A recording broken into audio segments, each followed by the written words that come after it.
at that Necro 3 timing coming sort of 21, 22 minutes, something along those lines. Is that when, Turn Envy gets the Shadow Dance off, TP's away, there's a kick, wait, hang on, what? The did get cancelled, but he's gonna Turn Envy, Dark Packed it off, he's healing himself up! The Pounce is in 8, but they've got Vision up on the high ground with a Sentry, barely! That was the most clutch sentry of Artsal's life. He's like, I'm gonna get this half-second vision. This is a free kill. No missing there is really well done by Seneko. For a second, I thought the TP didn't cancel. The Slark kind of just stood there during the stun duration of the kick, but Seneko, through his spells, all of them stuck. Radiant's middle tower I think you do wait for the Necro 3 onto the Lycan, and Dendi probably picks up the Aghanim Scepter. Then you can make a lot of moves on the side of Navi. You can get quite aggressive even without the Aegis at that point. Just because Secret, they don't have... I guess they have some wave clear in the power shot, but even then, it's not fantastic. You got the Wild Axes, but it's only level 1, super unreliable. The Crystal Nova is pretty short range, and you don't want to be close against a Blink Dagger Invoker. So I think that's going to kind of signal Navi to get aggressive around the map. First, they have to push out the lanes, though. They never want to be in a position where they're just trading at this point. And does Secret meet that aggression with more aggression? You know, do we look for the blink on Wii, or does he just sit back a little bit, go for the Aghanim Scepter, and bide your time until you've got one item up on your opponents? I think he needs the Ags. Not even for anything more than just the stats, because he does die really quickly with 1000 HP. I think the type of player that Wii is, there's a good chance he might just go straight for the Blink Dagger so that he can make plays for his team, but I think it's a more reliable option to go for the Ags at this point. He already has some ways to get on top of the fights. Envy is his frontliner, same with the Doom and the Beastmaster. So I think for him it's more about survivability, and then he can put out more damage overall as well. Style is having a very different game than he had in the previous one. He's close to his Aghanim Scepter. You know, we're looking at the Beastmaster timing on Necro 3, and that was pretty spectacular, but this 4-roll Enchantress running around with Dragonlance, Aghanims is 750 off, and Artstyle is going to be an absolute monster with his DPS output as long as General can land these Chronos, and with a blink you definitely can. One key thing though is looking out for this Navi vision. One up on the high ground looking into the dire jungle, one looking for entrance into their own. But it might be time for, you know, a little excursion across to enemy ancients, maybe get one up on a spire towards the bot towers. This is a slightly odd timing just because Navi's going to get close to things, but they're going to run into Puppy before he gets the Doom off. Scorched Earth not going to save you through the damage of that.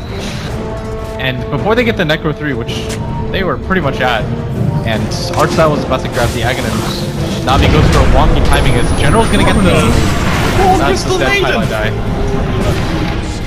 Well, that showed her. We all have to go back to base to refill his mana as well. 1900 gold saved up, with the Eternal Envy heading into what looks like potentially Manta style to get himself out of this silence of Earth Spirit. Or does he just look for the S and Y to tank up? I think Manta's got some merits. He was one of the few carries that were still getting it as well at the Shanghai Major. He's being closed in on though. Invoker and Enchantress. Dark Pact is there, he's got his ultimate to pop as well, but Dichira ready. Try and block him up. Then he can catch him here. Deafening blast off the mark. Oh, he even misses the blink down as Eternal Envy goes up. Nice escape by him. Being pursued up by 3 heroes. This is going to be the blink dagger for Wii. Oh, misery. The kick is there. Seneko, they've caught him. The Beastmaster, not long for the world. He'll try and throw out the Wild Axe, and the Sunstrike will kill him. And Dendi claims himself yet another soul. With the Sunstrike, Dendi's been all over the place, and he's got so much farm right now. I believe that's the completed Ags flying out to him. And already? Yeah, Navi's going to hit the sick timing where they're going to hit the double Ags, the Necro 3. You don't really wait for much more after that, I think. Is it just going to be a ball up and run down mid lane, tier 1, tier 2? Yeah, I would kind of like General to just go back and get mana right now. He's almost got the, he's almost got his Chronosphere up, and I don't think you waste this kind of timing on your team. Well, that's Manta style for Eternal Envy. Good defensive item for him. He's being scouted by Wolves every step he makes. This is something the Navi have been very good with, just keeping tabs on Eternal Envy's Slark, not allowing him complete free reign of the map. Definitely indicated by his build. He's going to try and maybe bait things out here with illusions now. Just shoving the wave, it's fine. But regardless, Navi knew what was coming, and they will respond in force with 4 heroes. Looking towards the tier 1 down here, but that signaled their intent relatively early on. You see the Lycan pop his wolves, you've got a little bit of vision into the jungle, you know what's coming. Secret, defend, or split. I think it's a little bit too late to go for a full-on split. If anything, they might just try to slow it down with a few heroes. Navi, the main reason they're going for this is you notice that there's no pressure on them at top lane, and in mid lane, they've still got the tower available, so the creep wave will just push out the other way. So it's important right now for Navi, gather all their item timings, go for this. You don't want to just wait for the Faceless Void one. And Secret, they know it's a little bit too late to go for the split. Eternal Envy is going to be the one they send in. They don't have the glyph for it, but I think Navi, this might just signal them to continue to go. Well, Poppy devours out one. And they do have a double blink here for Secret. Both Wind Ranger and Beastmaster have been able to pick up those mobility items. Slark, Eternal Envy has TP available. And they're definitely posturing for a defense of this tier 2. The question is, can Poppy get the wraparound in for a good Doom onto a good target? He really wants Dendi or General if possible, but General's setting up. I think General's even okay with Poppy fall across into the trees, though he's stuck a little bit. The Shackle Shot will last to try. No, they've got the Doom back onto the Enchantress, and they've actually caught them and trapped them in with Mihar, spamming out the damage from his Focus Fire. Oh no, Dendi tries his best. But Secret in full retreat will bail themselves back behind the tier 2 while Eternal Envy's joined the fight, actually looking in for a kill of Alstar, but then untouchable with the Ice Wall as well. Not only your attacks are slowed, but your movement speed as well. Misery finally blinks aggressively forward, and the Shackle Shot catches Taneko. Earth Spirit tries the kick, but Secret take no casualties.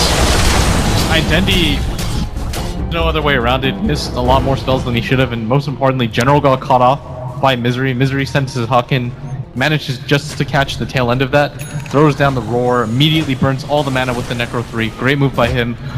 Completely wins on the team fight, because for half a second it looked like General was going to get the jump off on the two of the Secret heroes, but they were just a little bit faster. And honestly, Dendi needs it just because they don't have the best crowd control aside from that. They would need the Earth Spirit to hit a multiple hero kick, but it's so much reliable just to get the chrono off.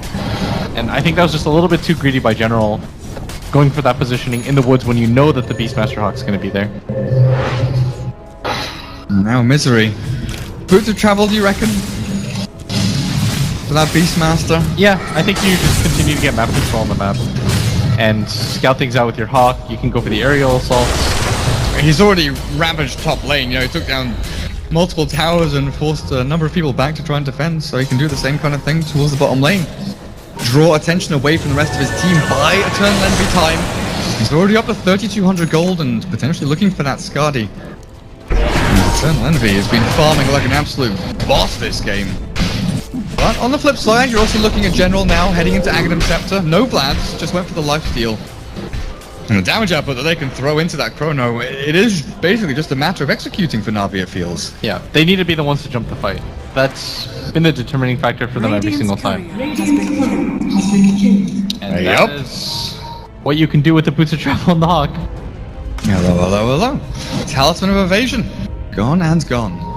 Yeah, that's a significant purchase for the Lycan, but with the Roshan spawning in 30 seconds, that might just be Secret's time to go for it again, really punish Navi and slow down their timings even more. Because Navi, when they had the double ags with the Necro 3 onto the Lycan, that was their go time. They wanted to really claim that tier 2 for themselves and get some pressure on the map, but unable to do so as Eternal Envy denies another tower, this time right in front of Navi. Is seems like they're kind of lost right now.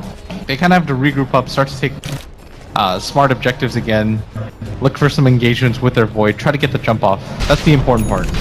Maybe start utilizing these smokes a little more. Alstar's been holding this one for quite some time.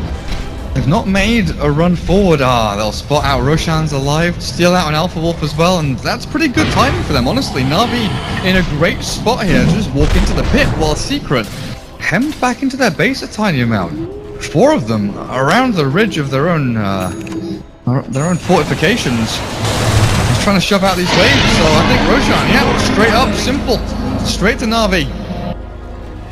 That was really well done by Navi. They understand that the objectives of going for the towers are a little bit risky, as Eternal Envy immediately splits himself. And he's going to head towards the top lane, but Navi, they want to continue to be the aggressors in this game, as they feel like they still have a decent farm. And they're up 2k, XP is in a similar position. I think they have the right idea about it, especially with the Aegis. They would ideally like to wait for the Solar Crest, but Puppy, he would do as well. Well, a lot of damage, a lot of spells, a lot of commitment onto Secret's captain.